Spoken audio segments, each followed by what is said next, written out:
Good afternoon, friends and excellencies gathered here.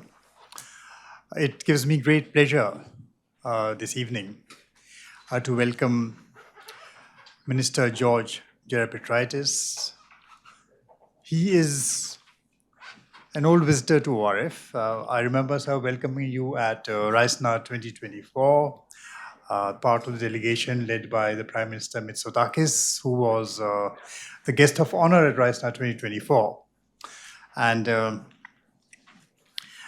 remember you'd come with a huge delegation, I think 100 strong or maybe even more than that, basically to cement the India-Greek strategic partnership and to explore as to how to make it stronger and better. And I'm sure you've succeeded in going to tell us all about it in the next few minutes. But I must say you never shy from picking away the most difficult topics.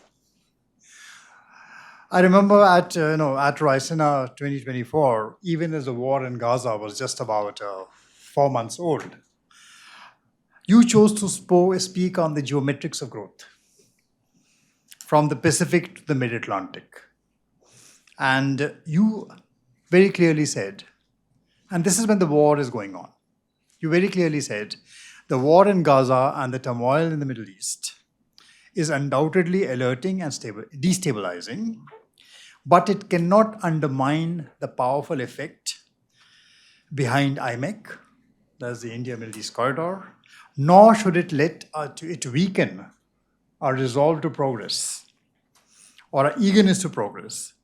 Instead, it can be a way of healing wounds in the area, and Greece and India are ready to do whatever in their power to make this visionary project true. Your words are. And the subjects chosen by you today, your choice, Greece-India partnership in the current geopolitical landscape. Well, the difficult part here is, of course, the landscape, the geopolitical landscape. Addressing the ambassadors of Latvia just last week, January 28th, a few days ago, you despaired that this was probably the worst time after the Second World War to be a foreign minister. By far. And that too, the foreign minister of a non-permanent member state of the Security Council. So that is how troubled and vexed the geopolitical landscape in which we are all operating is at the moment. Now, is the geopolitical landscape, that's what we'd love to hear from you, is the geopolitical landscape today, 1 year after your last address to many of these people here at RISNA 2024, is it improved or is it become worse? See, on the one hand, you are finally witnessing a somewhat uneasy ceasefire.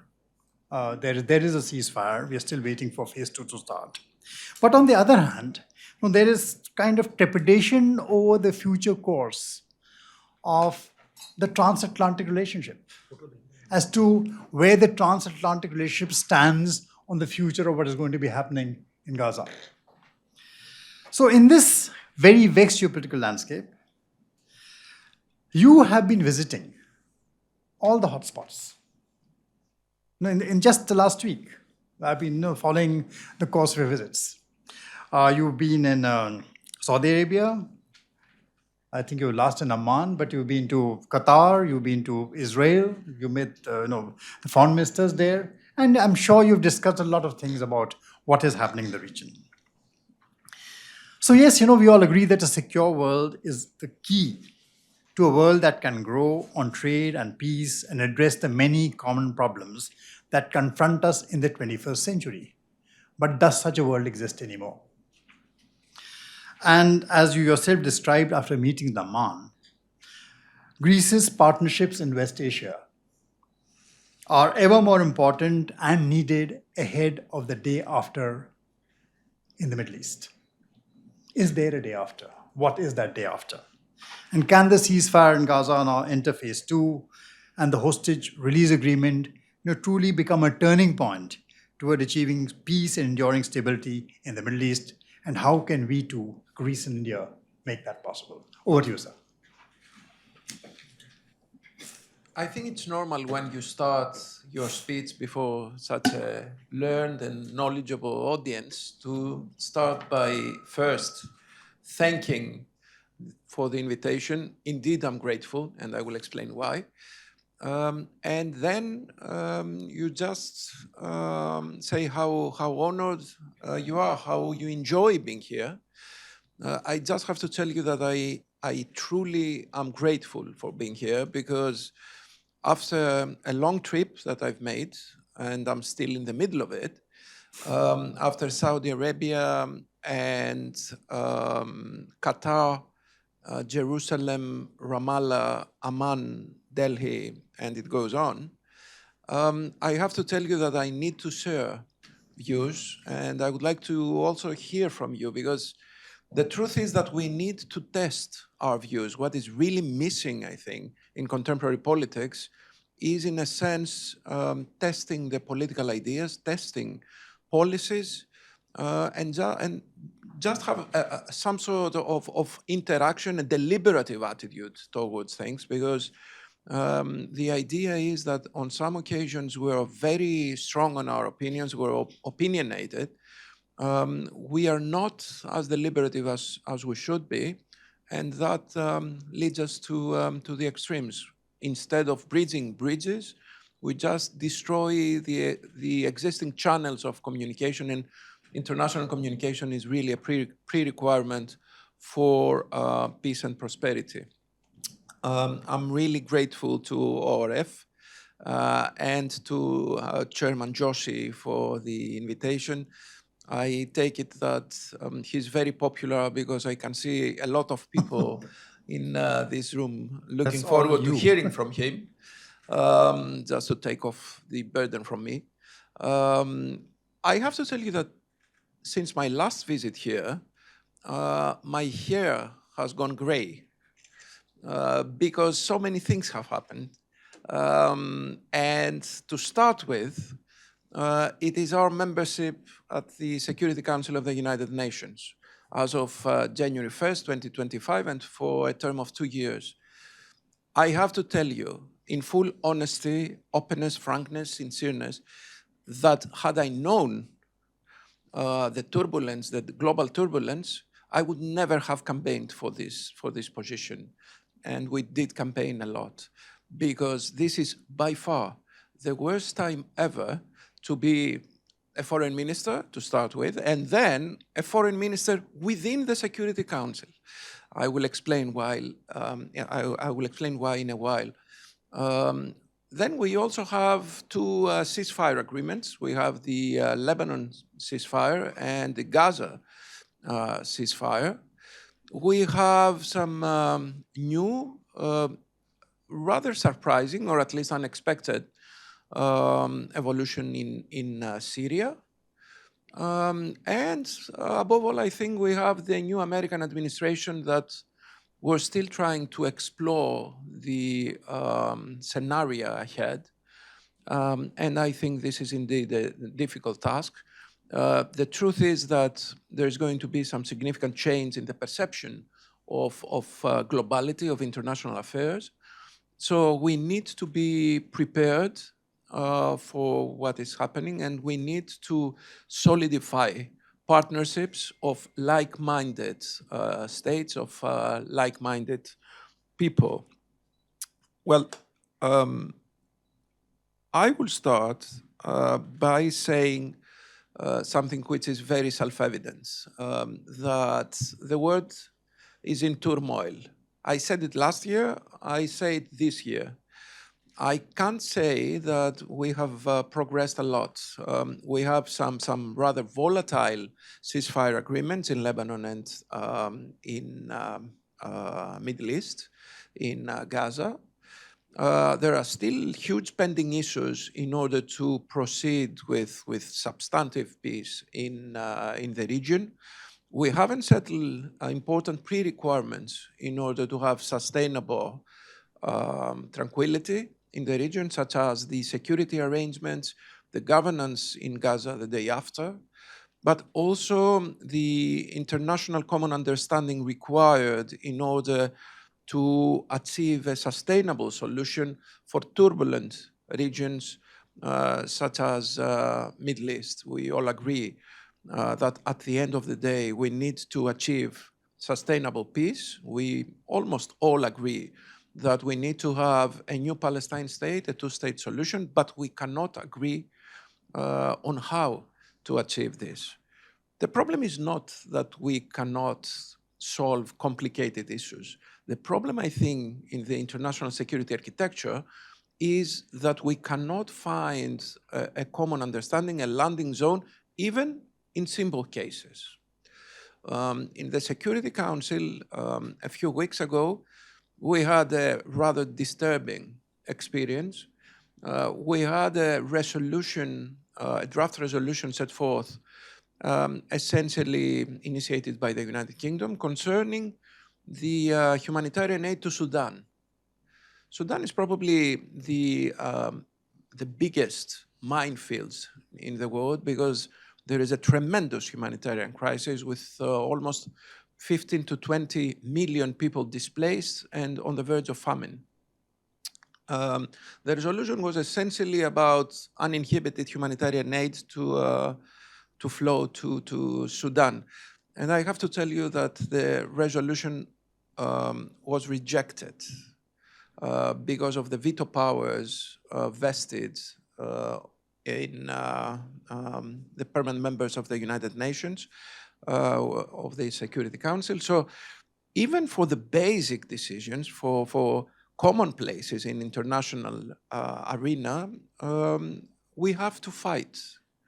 And this is not something which is really optimistic about the day after in the international security architecture.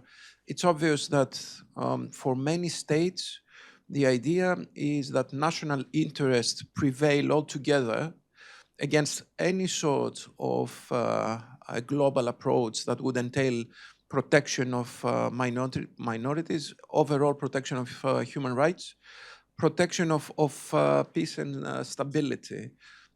So in view of all this, I think it's not unfair for someone to say that multilateralism, as we have known after World War II, is in real danger.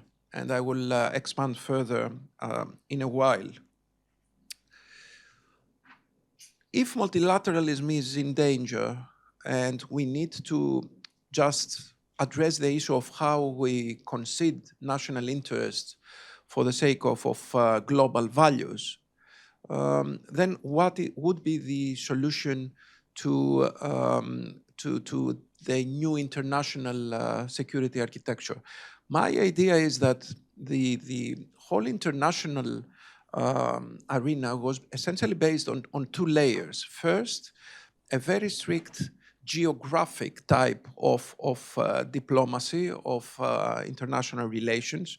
We would say what Thucydides, the ancient Greek historian, would say, that he indicated that geography is destiny. So what we were trying to do was to actually bring our neighborhood in a state of tranquility. So let's say regional alliances. And on the other hand, we had wide-range multinationalism. The United Nations or the Society of Nations were the examples of that type of multilateralism. What was missing was the idea that we need to build further layers in between local regionalism and wide multilateralism. And this is exactly, I think, what we should place emphasis on. And the idea, for example, of IMEC that the chairman, Joshi, just mentioned is exactly this. We need to abandon the idea of local, limited, restricted, narrow regionalism and go into an intermediate level of a new prospect of multilateralism on an intermediate level. And I think the Indian Middle East Europe corridor is exactly this. We are both stakeholders of global challenges. We need to admit this. Unless we confess that there is not a single challenge which is located only on a region or even on a broader neighborhood. We cannot proceed to any sort of meaningful solutions for the future. There is not, I have to say this with huge emphasis, there is not a single challenge that has not a global character. That's the truth. I will give you a few examples which are very illustrative. The pandemics. You know, when we were discussing in the West how to treat the COVID pandemic, we were saying that we need to have all type of medical treatment against the pandemic. There was an arms race in order to get the proper medication. Nobody really cared about how the pandemic would go in underdeveloped world, such as Africa or some countries in Latin America or even Indo-Pacific. And the situation was that the pandemic was still on, in spite of the fact that essentially all people of the Western developed world was under proper preventive medication. Because the mobility of people is of that extent that you cannot prevent any pandemic from being circulated very widely and without any obstacles. This is a very narrow idea of how we treat global challenges. Another modern, let's say, challenge is AI, artificial intelligence, and I would say just the small paradigm of misinformation and disinformation. Misinformation and disinformation could just destroy democracy. Democracies are very vulnerable today exactly because there is abundant information just floating around without anyone being able to see what is the accurate information, because proper democracy, functional democracy, really relies on full, proper, and true information.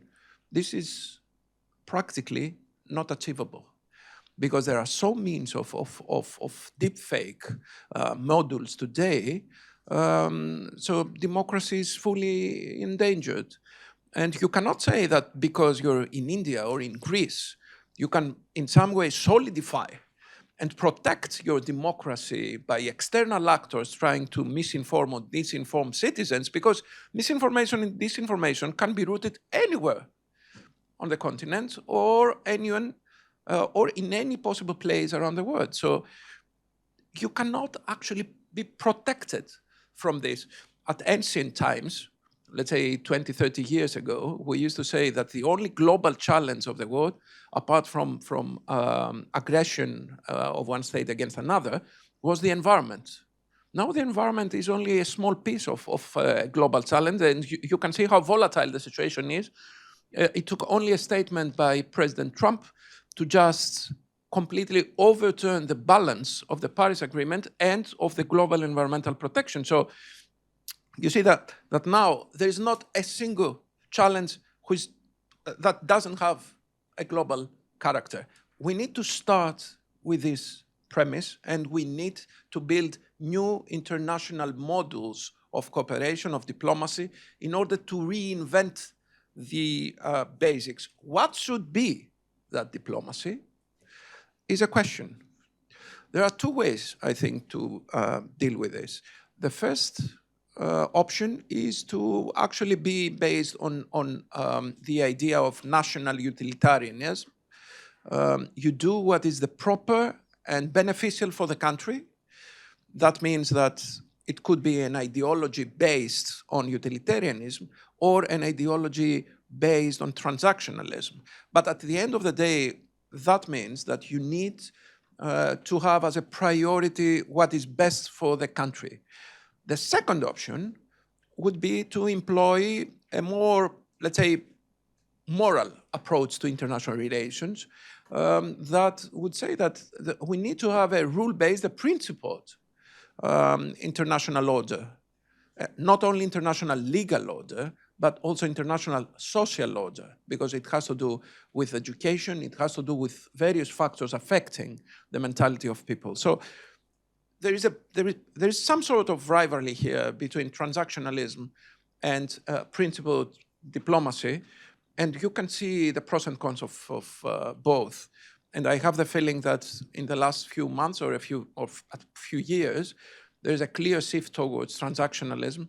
And this cannot be the response to global challenges, because by definition, transactionalism entails two, or entails national interests as against interests of the globe. So this cannot be the response. Dharma, you say in India. Ethical, moral principles in one's life. This should be the solution.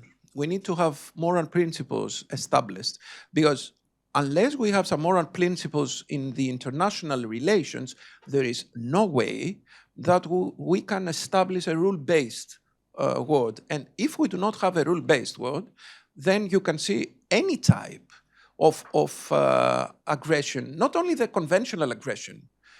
I have the feeling that the conventional aggression is nowadays probably the less onerous threat. Why? Because it's very visible. There are so many threats worldwide that are almost invisible, which actually make the world absolutely unstable. Now, at this very moment that we speak, we have 55 active conflicts around the world. Almost 25% of the whole world is in a state of conflict. This is the volatile atmosphere that we encounter today around the world. We should be more on the side of moral principles when it comes to international relations. Neki kar dari main dal. I hope the accent was okay. So some people understood because I had some laughters. That was a good sign. Now, on the basis of this idea, which means rule-based principled foreign policy alongside with alliances built on a transnational and trans-regional level, I think the cooperation between India and Greece is a model, is an exemplary case of how states should operate. With India, we share a huge culture. We're both ancient civilizations. We're deeply rooted in principles such as democracy. In fact, India is the largest democracy in the world, whereas we're almost among the smallest democracies of the world. Yet, we claim that we have invented the idea of democracy, so we have some rights of intellectual property in democracy. So we do have something in common, but Greece has a lot of things to offer, and you can see why. Because first of all, it is positioned very strategically. We are essentially on the crossroad of 3 continents, 4 seas. We are strong members of the European Union, of NATO, of many alliances, of the United Nations, now elected member of the Security Council. We belong to the Balkans, which is a very volatile region as well. But above all, out of history, out of good luck, or out of capacity, competence, we have made it to be reliable interlocutors to almost all stakeholders in our broader region. The mere fact that in my travel, I met with kings, prime ministers, foreign ministers that would hardly speak to each other, it's a good indication, I think, of how we operate. And I think, to be honest, that this is actually the good thing when you have a principled foreign policy. Yeah, that you can be on equal footing with everybody, and nobody has any sort of concern or objection or accusing you of having background thoughts.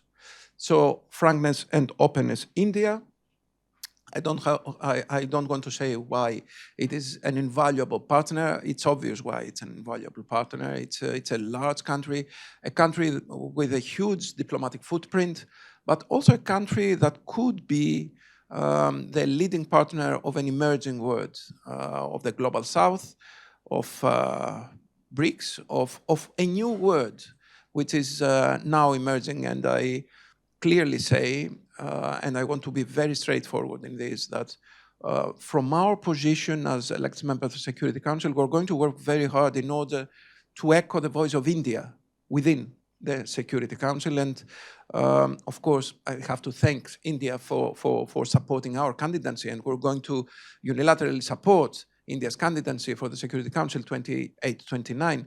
But to be honest, I don't know if it is proportionate or even politically ethical to have India contesting for this position. India should be at a much higher stage.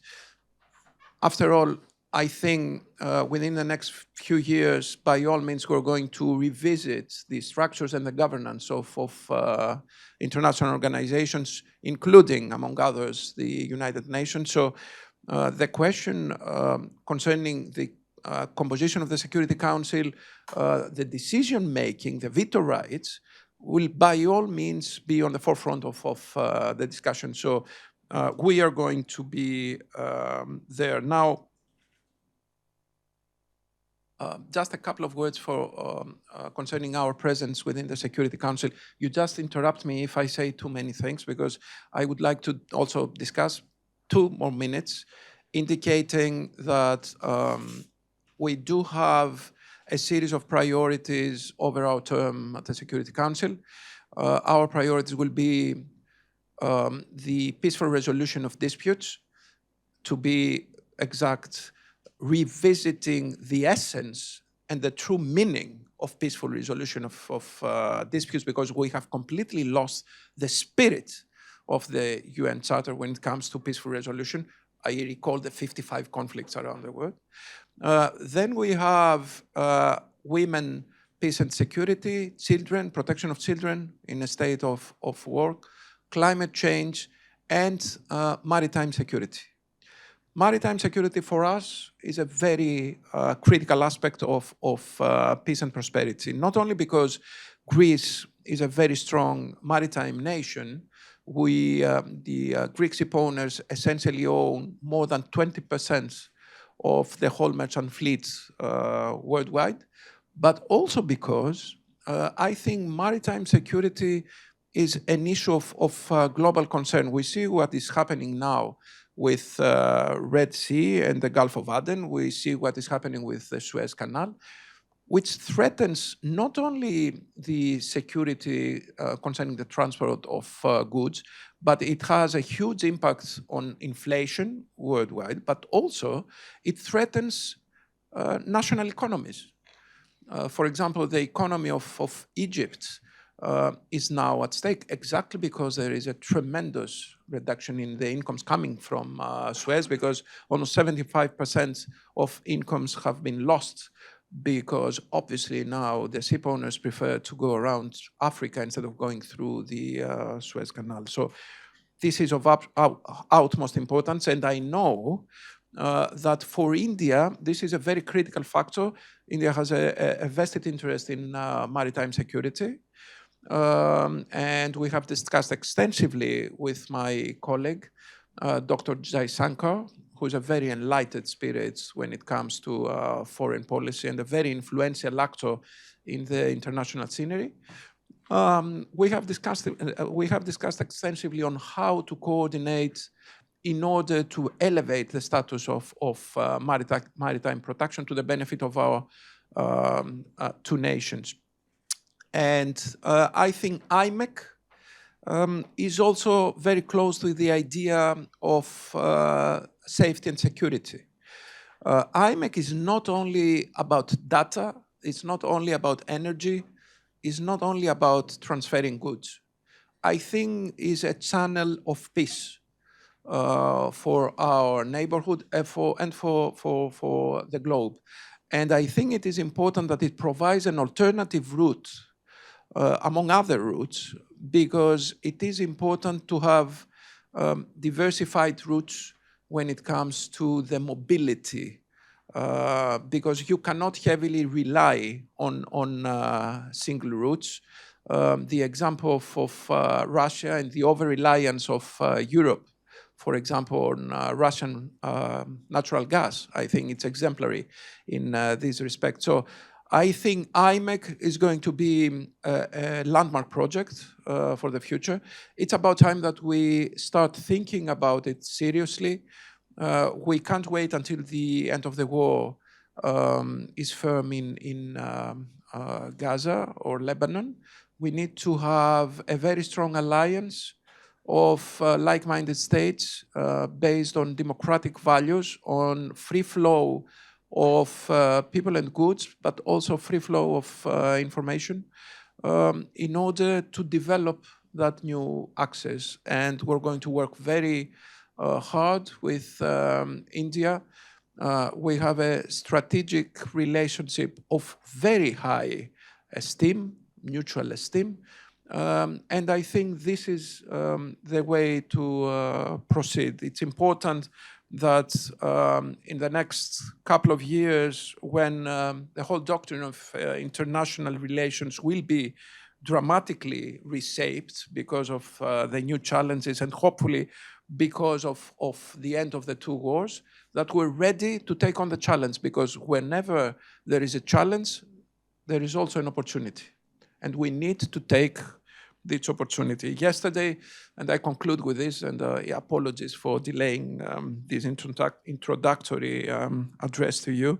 Yesterday, I went to Gandhi Museum, Mahatma Gandhi, and I was really feeling very nice to come across the place where Mahatma Gandhi was assassinated. I know it's an irony, but you know, the symbol remains and transcends centuries. I saw there, and I recalled a lot of sayings, and I wrote down one of his sayings, and I would like to share it in conclusion with you.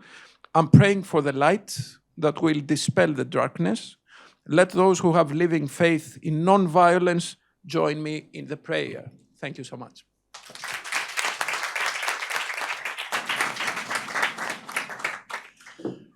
Thank you, Minister, for that extremely cogent address. And I think you covered most of the issues which we had flagged in at least in my introduction. Just before I open this room up for discussions, just one question. There's no doubt that after the embargo of the Red Sea by the Houthis, it has sunk into everyone's head that there needs to be diversification of corridors. You need to have multiple corridors, multiple channels. It's necessary for energy diversity. It is necessary for economic diversity.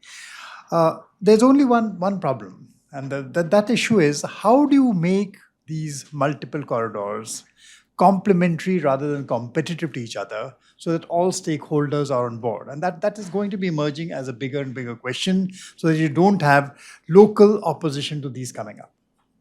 There's nothing wrong in having competition, to be honest. I'm not against competition to start with, so I don't take it as a drawback that we're going to have competition when it comes to the flow of goods, because eventually, at the end of the day, the competition is to the benefit of the people, because it may reduce price, it makes transports easier, more comfortable, and more akin to people. But I think, above all, the multifunctional routes would be based on strategic alliances. And I can say that you may well have strategic alliances with more partners. So for me, the routes are not mutually exclusive, quite the opposite. I can see the added value in IMEC because it connects countries which have a very high diplomatic footprint globally, but also because they're very like-minded countries. And this is clearly an important factor. You cannot have any sort of a route which is not only, let's say, an electricity and connector, but it's also far more than this, a cultural connectivity, unless you have at least a bare minimum of common perception about morality and culture. And I think this is clearly the case. the more like-minded the states are when they are in an alliance of connectivity, the better it works. Now, for example, in Greece, we have multi-connections on energy. In the last 3 years, and it's not a coincidence that it happened in the last 3 years, we have developed all sorts of alternative routes concerning autonomy of our energy sources. First of all, we have increased significantly the participation of renewables in our energy mix. From 25%, now it's 55%. And renewables is at the end of the day the source of autonomy. Secondly, we have developed connectivity concerning all types of energy. We have a very well-equipped and developed FSRU station in northeast Greece, Alexandroupolis. We have now applied strong connections with Balkan states and Eastern European states. We are now in development of two huge interconnectors, one with Egypt, covering essentially green energy and hydrogen, and then a new route, an interconnection with Cyprus and Israel. They're all complementary, because the more you have, the better it is for the states, but above all for the consumers, because it reinforces autonomy. You're not dependent on anyone, and it provides better prices at the end of the day for people. And I think we should work hard on this. I would like to stress one final point concerning Greece, and this is our ports. Because a major collateral of our positioning in the Mediterranean is that we have a significant number of active ports, which are very pivotal for the international trade. And now we are in a state of privatizing 10 ports, and we have also discussed with the government of India about potential participation. It is important that we develop synergies in all respects. I can see no competition. I can only see complementarity. Thanks. Can we open up the floor for discussions? Yes, please. Please introduce yourselves and ask questions, or if you have comments, I think Minister would like some comments. Excellency, sir, I'm Amit Gupta. I'm a business leader and entrepreneur, and thank you so very much for your candid observations and comments. Last time when Honorable Prime Minister of Greece was here, a lot of things were discussed, and among them, one of the important aspect vertical was trade and education. When, as you have mentioned about the mobility aspect of it, and one of the important aspect was trade, increasing or doubling the trade by 2030-31, I believe. In the last 1 year, many things you have very rightly mentioned, 55 conflicts are there, but trade has to prosper. In case you can enlighten us on this aspect, sir. Thank you. Good afternoon, Excellency. I'm Sushil Jivrajka, and I'm the Honorary Consul General of your beautiful country in Mumbai. I flew in specially to meet with you. And first of all, congratulations on a very fascinating address that you made. It was so wide and comprehensive. I think that the potential between...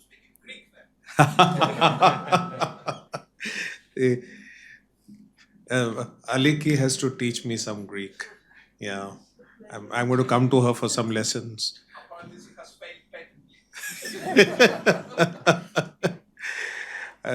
You mentioned about the new alignments and with so many other countries, the new initiatives. I personally feel that given our thousands of years of relationship at a very wide level, the potential has not been seriously exploited. India is now 5th largest economy, is going towards becoming the 3rd largest economy. We are both seafaring nations. We both have a huge potential in the area of solar energy, in defense cooperation, in mobility. Uh, we still don't have direct flights. Yeah. And issuance of visas is still, while it has dramatically improved, but it can still be further improved. So I think, if there is greater mobility of or exchange of people, both businessmen as well as cultural, um, then we will see that peace can be everlasting only when people become friends. And when you don't meet, small disputes become very big. Uh, India has opened up the maritime sector in a very big way. We are building one of the largest ports in to the north of Mumbai. A cruise, great potential. Marinas are going to be coming up. Inland water transport is. There's so much potential for Greece to do business with India. We are spending $1 trillion on infrastructure, and yet, while we have construction companies from different parts of Europe as well as Asia, but I don't see a single Greek company doing infrastructure projects in India. It's very surprising. They go and do business in Bangladesh and other countries, but they are not coming to India. So I think, specific delegations, sector-wise, one on shipping, aviation. GMR is building the airport in. So can I Crete. rephrase the question there and ask you the specific question? I think what he wants to really raise is, we are targeting doubling of trade between Greece and India by 2030. The question is that target itself ambitious? And the second part of it is, where is it that you see the roadblocks in this? Are there problems on this side? Anything else you'd like to flag? Whereby these hurdles can be removed? Yes. I think that is the That's an question. amazing translation. Well done. Yeah, I'm not as articulate as him, so it takes me much The longer. wise man. You can respond. I'm learning from from the Greek side. I can respond from the Indian side. Look, I have to be totally honest to you. First, the bilateral trade is dramatically disappointing. And I say this in full faith on what I'm saying. We cannot have that low bilateral trade, given that we're very strong friends and allies. Secondly, the target to actually double our bilateral trade is very modest. Yeah. It is very, very modest. Because you cannot just aspire to make 1 billion and take it into 2. This is still very low for us. Of course, there is a response to this, because the truth is that the upgrade of our relationship to a strategic relationship only happened a couple of years ago when Prime Minister Modi and his delegation came to Athens, and then we reciprocated last year. And now we're building up, I have to tell you, very many specific activities in order to have tangible deliverables. I will only mention a few, and I will also respond to both questions. First of all, we're going to reset 2 major committees. The first is the Joint Economic Commission. 9th session will take place in India very shortly. The second is the interaction between the chambers of commerce of Greece and India that will happen within the next couple of months. And there's going to be a memorandum of understanding between the trade associations in order to have also business people involved in this very important project. Now, concerning the specific issues, India has a significant presence when it comes to investments in Greece.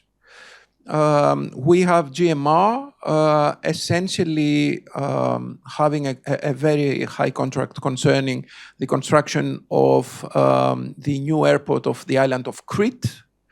They are doing a very good job. We have an excellent cooperation, and everything is going according to the plan.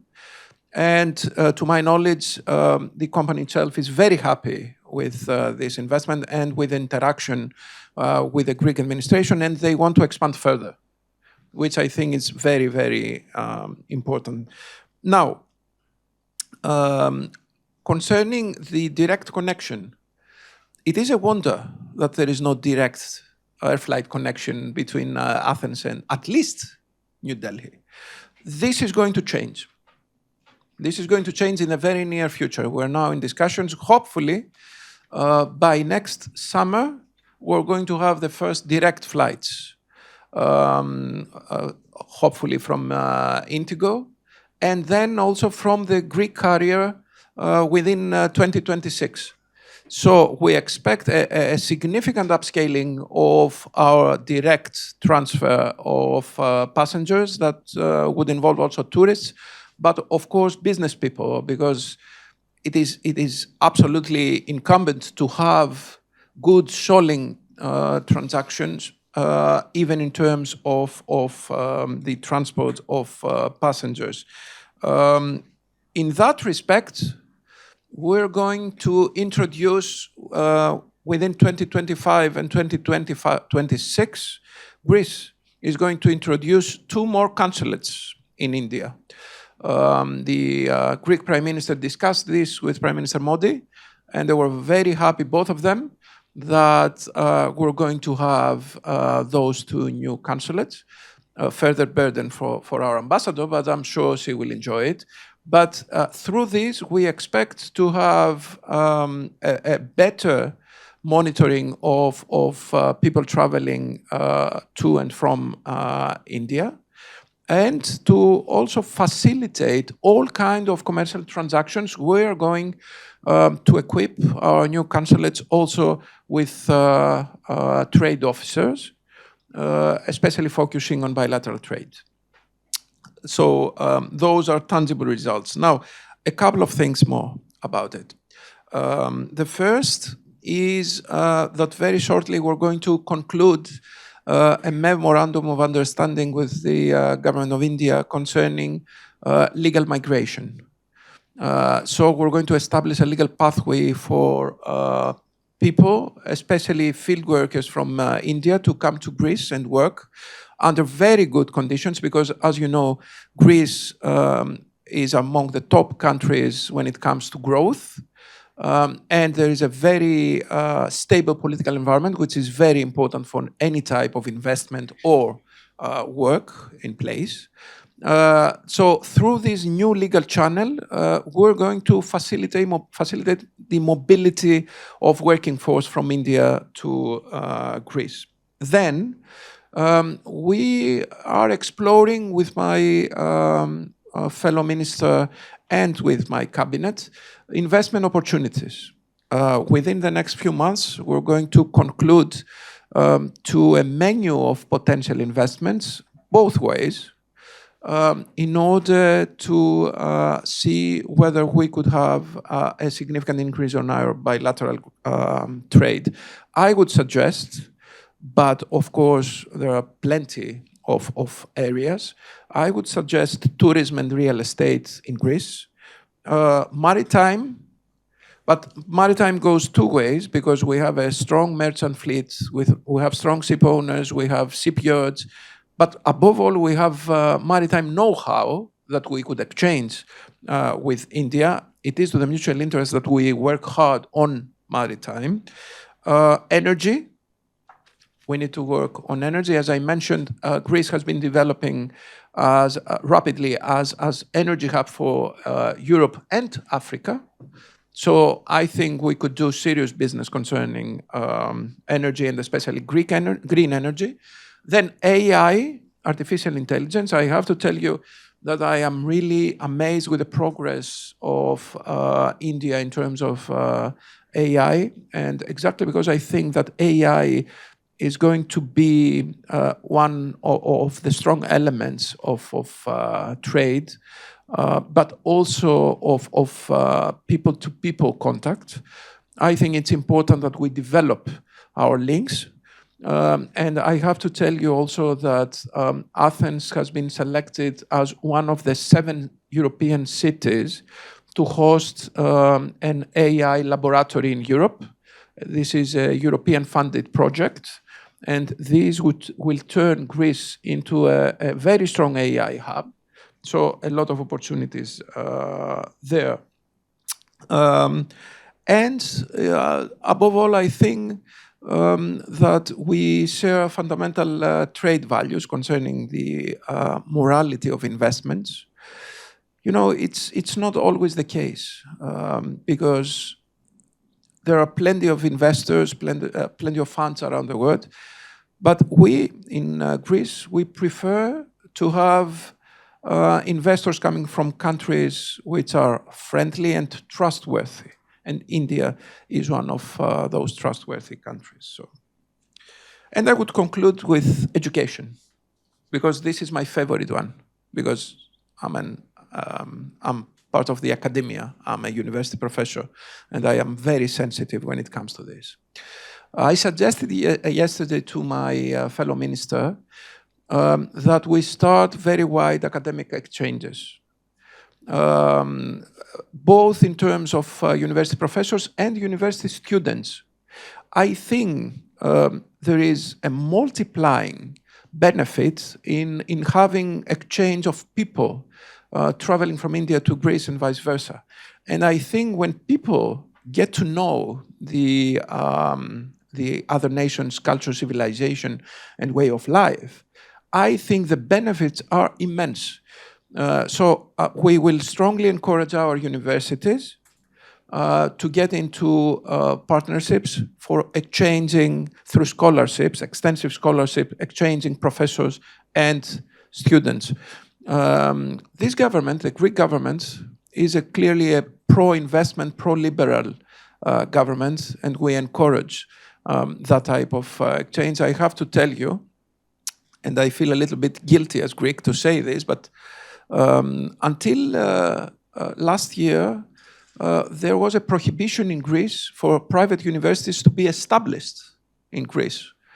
That was a very negative worldwide monopoly. I think no other word, probably apart from North Korea, would have such a regulation. But we only had, in Greece, we only had public universities. That was a constitutional clause essentially prohibiting private higher academia. As of last year, this obstacle has been raised, and we expect, as of 25-26, academic year 25-26, that we're going to launch the first branches of international universities. And this will allow further positive interaction between Indian and Greek universities. And not only in traditional disciplines, let's say history or literature or archaeology, where the common perception is that Greece is very strong on this field, but also STEM and other contemporary disciplines. I think India has very strong universities, and we would definitely get the expertise. When I was studying in the United Kingdom and the United States and in France, I had plenty of Indian fellow students, and they were all geniuses. I don't know what was happening, but they were all very, very high level of intelligence. So I think it's going to be wonderful to have that type of academic interaction, and we will work very hard to achieve this. A lot of information for one day. His Excellency. His Excellency, let me introduce myself to you. My name is Maninder Aluwalia, and I'm the film director and producer from the Bollywood, representing Elegance Productions. So You have to come to Greece. I'm traveling to Greece. I have a Greek partner, Mr. Konstantis from the Cosmetic Productions, and he's from your place, from Karpathos. So You have a license to come everywhere. I know. So, we are very happy that the Greek government is providing 40% incentives on the film shoots, and the shooting conditions are really very nice. So, when we are coming over there, we would like to have you to inaugurate our first shoot there, because we have 2 big budget films. Delighted I could take part in the film. It will be my pleasure, sir. It will be my pleasure. I will send you some promos. I have some. And also, the main thing is like we are the first company in India to do a like Khadi fashion show, which is showcasing European culture and Latin America culture into Khadi. And we need your support and cooperation, and of course, Madam Aliki also. Since Alik is instructed. Yes. Okay, I am going to have then the first Oscars for supporting role, at least supporting role, okay? Not leading role, but for a supporting role I would plead for. We would be delighted to provide any sort of facilitation. You know that we have, by legislation, provide wide incentives, also including tax and labor incentives in order to come to Greece and operate your film. I think it's very important, and when I say culture, I have to say this. I don't only mean ancient culture or long-living culture.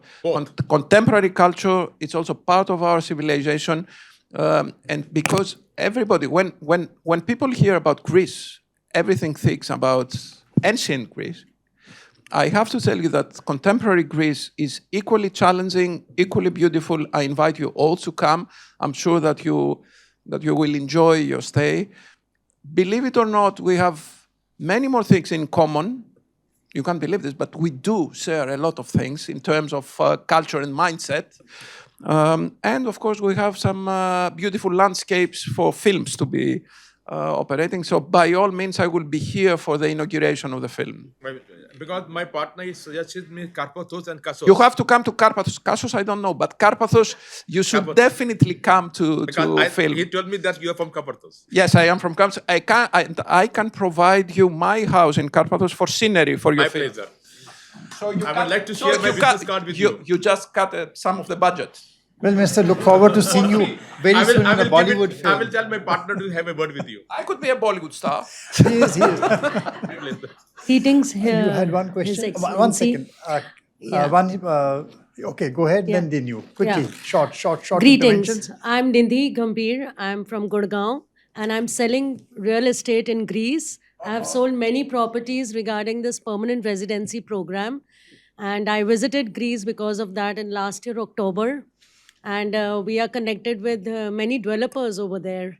And my clients, they are very happy with all the fellow men of Greece because of their humbleness, the ethics, and historical places, and the kind of gestures they're providing to everybody, and the honesty, the way all the documentation are done. So we sell the properties in Greece, and we are looking forward for many employment, ways how our clients can have a startup of business and kids can study there, because Greece is one of the country which is very much similar to India. I have to say that with the growth of real estate in Greece, you must have been very rich by now. But yes, I got a chance of visiting Greece because of selling of properties, and I have left my soul there because it's a soulful place, most beautiful, and I love talking to all the, residents over there who are very, very helpful, even though if I had to talk with them, like, the language problem is there because all the directions are written in Greeks. But still, because of the help of all the residents, it is really proud to say that we are selling properties in Greece. I have to tell you that this is not product placement. This is genuine what she said. This is the first time I see her in my whole life. I haven't seen her so bad. Smiling investors sitting here, investors from India. Probably we'll see many more from Greece next time I hear. Last year I was here. I came along with the same flight with 100 business people from Greece. And I have to tell you that I have asked for a follow-up, also including the chief director of the Association of Film Industries in Greece. But I have asked for a follow-up, and I will come back with further entrepreneurs. But I have to say that there are some investments. Apparently, now the largest coffee-selling chain in Greece has been established in India, and within the next few months, they're going to have 100 branches of coffee shops in India. It's Coffee Island. So you see, this is an example, but we're hoping to have many more, of course. Last question. Mr. Foreign Minister, I just wanted to draw your attention closer to Greece's neighborhood. India and Pakistan have both been very active in the Caucasus of late. I was just wondering if I could have your thoughts on Greece's position on India's. You do know that Pakistan is also an elected member of the Security Council for the next couple of years. So this is another reason why we should be together and coordinated. I think what I keep on saying is that we need to abide strictly, rigorously, faithfully by international law. That's it. And you know who's right on international law. And I think we should be very positive about enhancing all principles. I will just mention one aspect that I think is very important for your bilaterals, also for Kashmir, but mainly for the broader Indo-Pacific, strict adherence to the international law of the sea. We want to take an initiative alongside with India concerning full implementation of the United Nations Convention on the Law of the Seas of 1982, Modengo Bay. I think that would essentially enable us to become pioneers on this. This is by all means, and I'm very positive on what I'm saying, I think law of the sea is a tremendous prerequisite for sustainable peace in the region, but also in the Mediterranean and elsewhere. And this is why I suggest that we take a joint initiative. We're going to set it forth very actively at the Security Council, and we will be very strong on our position that international law can afford no concessions. Obviously, we need dialogue between the states. We need deliberative processes. We need to sit around the table. We discuss with Turkey as well, and we're trying to solve problems going back to centuries. But on the other hand, there can be no other way but a faithful, fully fledged application of international law. That's it. I'm sorry we are running out of time, and I promised to end this by 5 o'clock. We've already exceeded that. But thank you very much, Minister. I think the key message which you've been giving today, and I'll just sum it up in one sentence. You spoke very cogently about no need to build bridges between the regional to the intermediate to the multilateral. I think that is extremely important in a world, and that is the message we all need to take from here. In a world where globalization itself is completely fragmented, there's so many competing versions of globalization going on, and they're really contested spaces. So building these bridges is an important task for countries like India and Greece, particularly, which actually are positioned, still believe that there has to be eventually a values-based order going forward, and these values cannot be contested. Thank you very much, Minister, for giving us this message. It was a pleasure having you here. And by the way, ORF itself is doing a lot of work with the Mid-Atlantic. Your favorite theme is about building bridges to the Mid-Atlantic. We have been engaging with countries across the Mediterranean, from Morocco, Italy, Greece.